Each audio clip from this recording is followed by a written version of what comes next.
안녕하십니까, 박정원입니다. 오늘 검찰총장 추천위원회가 4명의 후보자를 추천했습니다.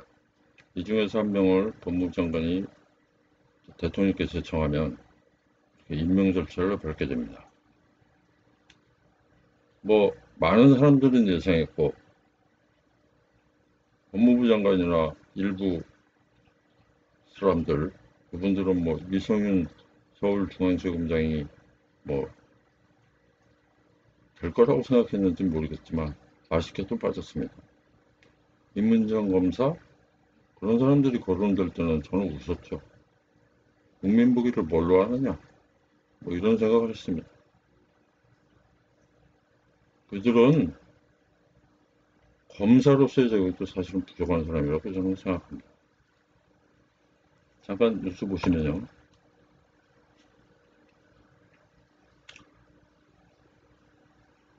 김호수 전 법무부 차관, 구본선 광주고검장, 배성범 법무연수원장, 조남관 대검찰청 차장, 이렇게 4명을 압축됐고요.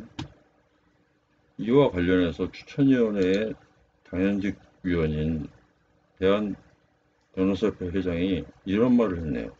자기 조직 못 믿는 사람 총장 자격 없다.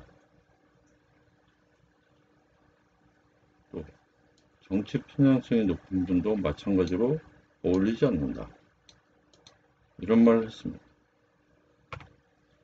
우리가 혁명보다 어려운 게 개혁이라고 하는 이유는 이렇습니다. 검찰을 개혁하고 싶으면 검찰에 대한 애정이 있어야 합니다. 그게 개혁의 전제 조건입니다.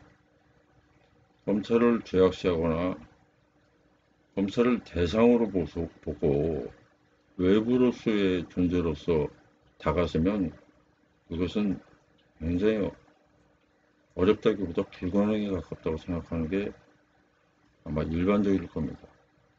개혁이 어려운 것은요, 스스로 바꾸는 것이거든요. 이게 어려운 것입니다. 검찰의 동의가 없는 개혁, 법으로 밀어붙여도 그 의석으로 밀어붙일 수 있겠죠. 그러면 국민은 분명히 그 보답을 할 것입니다. 의석을 빼앗겠죠. 그런 식으로 하지 마라.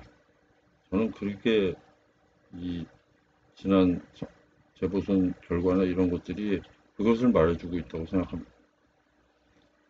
윤석열 전 검찰총장의 지지도가 올라가는 이유도 딱 그런 것이겠죠. 국민은 이미 다 표현을 하고 있습니다. 그걸 권력의 자리에 앉은 사람만 모르고 있는 겁니다. 며칠 전에 박범계 전 지금 법무장관이 현직 국회의원이기도 합니다. 검찰총장의 자격으로 대통령의 국정 철학이 어떻다 이런 말을 했어요. 이해가 되십니까? 더불어민주당 배출한 김대중 노무현 두 대통령이 무덤에서 깨어날 소리입니다. 정치 권력으로부터의 독립, 그것이 검찰개혁의 가장 중요한 소리 중에 하나인데 대통령의 국정 철학과 무슨 상관이 있습니까? 저런 사람이 더불어민주당의 국회의원이고 법무부 장관이라고 하니까 제가 참 한심하다는 생각을 안 할 수가 없습니다. 이걸 두고 여당의 조응천 의원도 이런 말을 했어요. 박범계 말 잘 듣는 검찰 원한다고 쿨하게 인정해버렸다.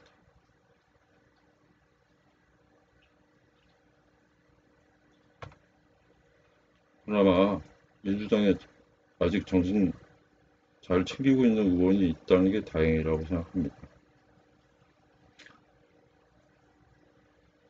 검찰의 문제들은 여러 가지가 있습니다.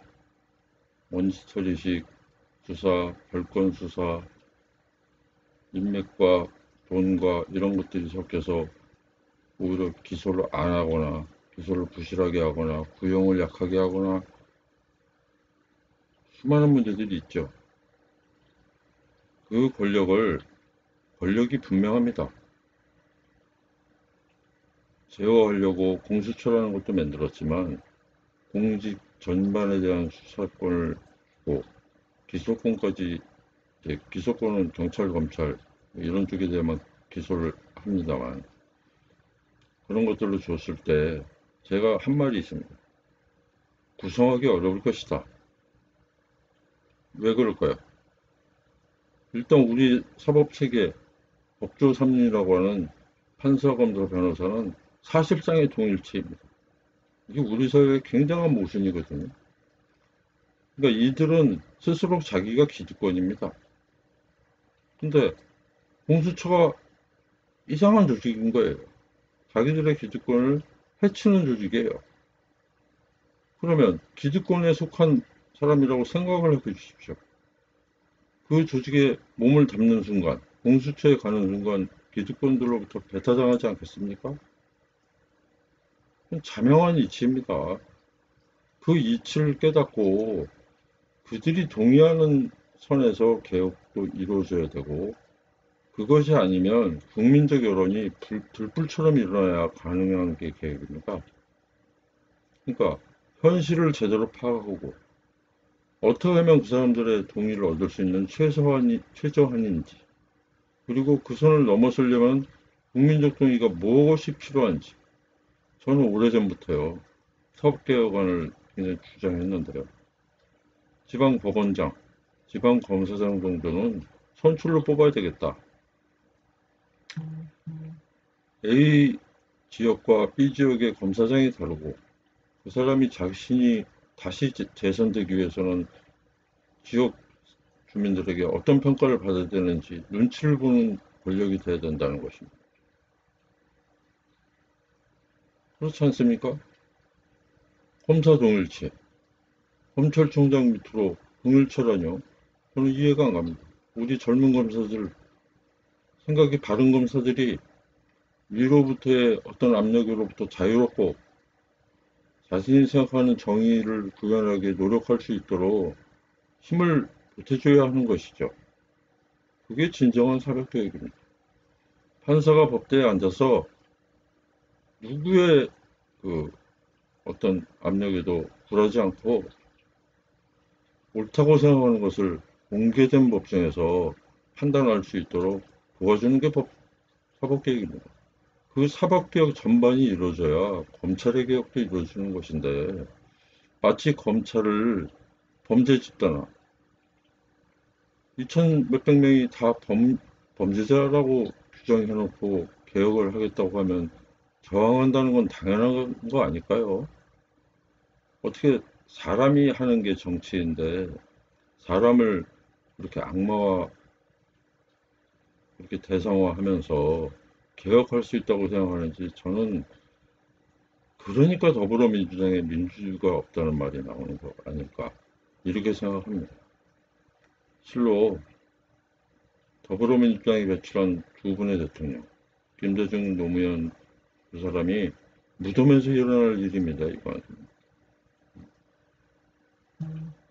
어떻게 국정 철학을 얘기할 수 있습니까? 검찰에다가. 검찰은 국정 철학이 어떻든 뭐 현행 법에 대해서 맞는지 틀리는지를 판단하고 그것을 법원에 공소하는 그런 역할에 충실하면 그만입니다.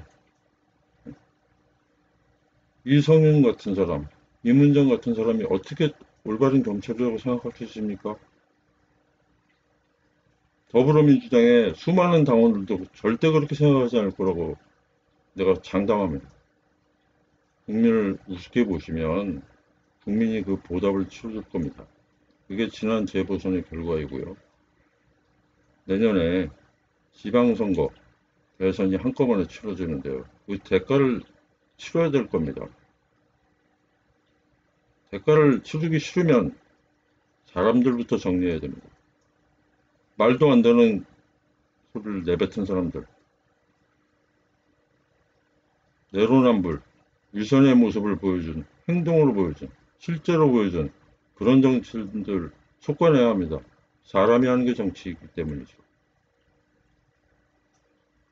여러분 생각은 어떤지, 제 생각이 틀렸는지, 그 생각이 모두 옳다고 생각하지는 않지만 대다수 국민이 그런 그 문제의식을 가지고 있다고 저는 생각합니다.